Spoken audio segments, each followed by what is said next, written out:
which Mom created by hand, read, "Our Little Space Project." She was putting on a brave face, just like Dorothy in The Wizard of Oz. Mom always desired in her heart to return to Kansas. There's no place like home, and home for her was never in New Orleans, no matter how hard Mom tried.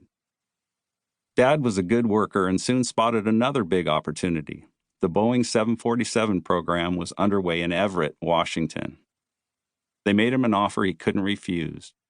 We moved to Bellevue, south of Everett, where Mom and Dad bought a house for under $30,000. Dad loved his new job and stayed involved with us kids.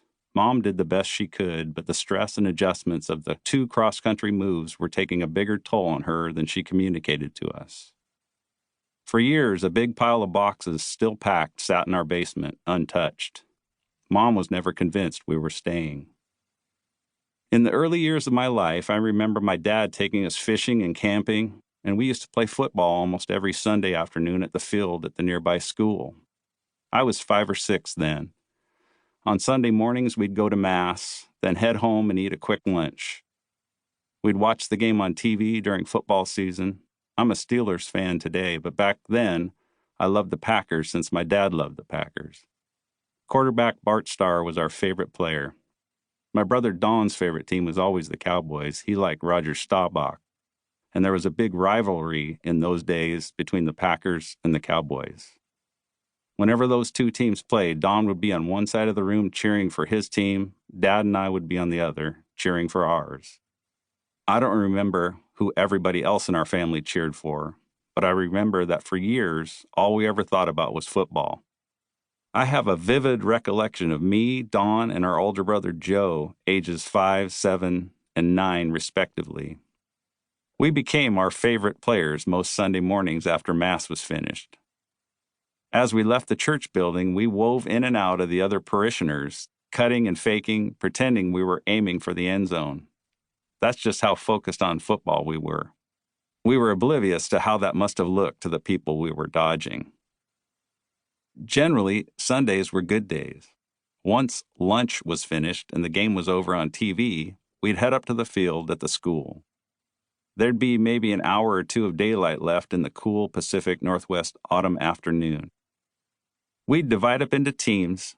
Dad could throw pretty well and would play quarterback for both teams, alternating sides depending on which team was playing offense. However, over the next few years, things began to sour between my parents. Mom struggled with anxiety and turned to alcohol. She saw a therapist, but he brushed off her concerns, saying, "Oh, Barbara, just buy yourself a new hat." This was the 1970s, so there wasn't nearly the amount of mental health resources available as today. As I look back on those days from an adult's perspective, my heart goes out to my mom. She really had no support system in her life, and she did the best she knew how. Eventually, Mom and Dad separated. I was 12 or 13 years old. Dad gained custody of us, but I'm not sure he really wanted us. He had become involved with another woman who also worked at Boeing.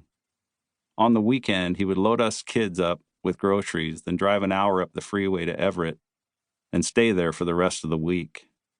He would return the next weekend, stock us up again, then head back to Everett for another week with her. This pattern went on for a year or so, week after week after week. We were all alone. When I was 13, my dad came home, called us all together, and announced that he was finished with fatherhood. It stunned me. "I'm done raising kids," was his exact phrase. I didn't know that was an option for a parent. Hint, it's not. This was cold-hearted rejection, and I was devastated. I had no stability, no sense of what was normal. The 4 oldest kids were out of the home by then. The 4 younger ones, including myself, were still at home and needed somewhere to live. Mom had slipped more into her addictions and wasn't able to take us by then. Dad told my older siblings they needed to take in the younger ones. Otherwise, he said, we'd be split up and farmed out to foster homes. It wasn't easy for the older kids to assume responsibility for the younger kids. Joe and Don, 2 of the younger ones, were 17 and 16, still in high school. They pooled resources and got their own apartment. Dad chipped in to help, as ordered in the divorce decree.